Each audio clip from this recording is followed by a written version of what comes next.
ಆಲೂರು ತಾಲೂಕಿನ ಕಣತೂರು ಗ್ರಾಮ ಪಂಚಾಯಿತಿ ವ್ಯಾಪ್ತಿಗೆ ಸೇರಿದ ಕೋಡಿಗೆಹಳ್ಳಿ ಅಂತಕ್ಕಂಥ ಗ್ರಾಮದ ಕೆರೆ ಬಳಿ ಅಕ್ರಮವಾಗಿ ಮಣ್ಣು ಸಾಗಾಟ ಮಾಡ್ತಾ ಇದ್ದಂತಹ ಸಂದರ್ಭದಲ್ಲಿ ಗ್ರಾಮಸ್ಥರು ಮತ್ತೆ ಮಣ್ಣು ಒಡೆಯುವವರ ಮಧ್ಯೆ ಗಲಾಟೆ ನಡೆದಿದ್ದು, ಮಣ್ಣು ಒಡೆಯುವ ಟಿಪ್ಪರ್ನಿಂದಲೇ ಮಣ್ಣು ಸಾಗಿಸ್ತಾ ಇದ್ದ ಮಾಲೀಕನ ಕಾರಿಗೆ ಗ್ರಾಮದ ಯುವಕರು ಗುದ್ದಿಸಿ ವಿಕೃತಿ ಮೆರೆದಿರ್ತಕ್ಕಂಥ ಘಟನೆ ತಡರಾತ್ರಿ ನಡೆದಿದೆ. ಕೋಡಿಗೆಹಳ್ಳಿಗೆ ಸೇರಿದ ಕೆರೆಯಲ್ಲಿ ಕೆಲ ದಿನಗಳಿಂದ ಅಕ್ರಮವಾಗಿ ಮಣ್ಣು ಸಾಗಾಟ ನಡೀತಾ ಇದೆ ಅಂತಕ್ಕಂಥ ಆರೋಪ.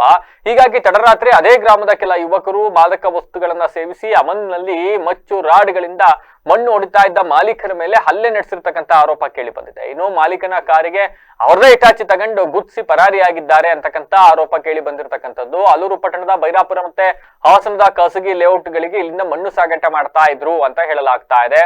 ಅಂಡ್ ಒಂದು ಕಡೆ ಇದು ಅಕ್ರಮ ಅಂತ ಹೇಳಿದ್ರೆ, ಮತ್ತೊಂದು ಕಡೆ ಗ್ರಾಮಸ್ಥರೇ ದೇವಸ್ಥಾನಕ್ಕೆ ಏನೋ ದುಡ್ಡು ಇಸ್ಕೊಂಡು ಎಲ್ಲ ಸೇರ್ಕೊಂಡು ಅದೇನೋ ಮಣ್ಣು ಹೊಡೆಯಕ್ಕೆ ಅವಕಾಶ ಮಾಡಿಕೊಟ್ಟಿದ್ರು ಅಂತಕ್ಕಂಥ ಮಾಹಿತಿ.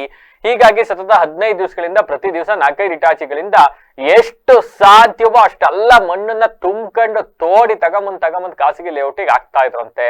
ಸ್ಥಳೀಯ ಗ್ರಾಮಸ್ಥರು ಅದನ್ನ ಪ್ರಶ್ನೆ ಮಾಡಿದ್ದಾರೆ. ಪ್ರಶ್ನೆ ಮಾಡಿ ತಪ್ಪಲ್ಲ, ಮಾಡಿರೋ ರೀತಿ ತಪ್ಪು. ಹೀಗಾಗಿ ಸದ್ಯ ಇವರನ್ನು ದೂರು ಕೊಟ್ಟಿದ್ದಾರೆ. ಪ್ರಕರಣ ದಾಖಲಾಗಿರಬಹುದು.